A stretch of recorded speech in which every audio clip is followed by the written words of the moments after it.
Need to update your Windows 10 or 11 drivers? In this video, I'll guide you through the steps to easily update your drivers and keep your system running smoothly.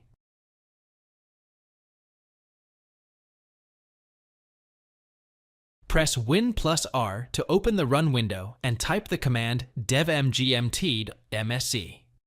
Hit Enter to open the Device Manager window. In the Device Manager window, right-click and select Update Driver for whichever driver you wish to update. To update from list.fo available driver on your computer, choose Browse My Computer for drivers. Click on Let me pick from a list of available drivers options.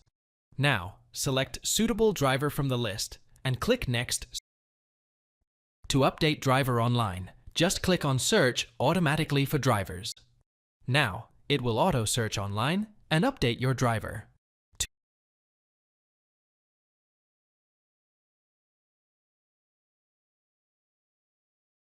Search View Optional Updates in Windows Search and click on Search Result.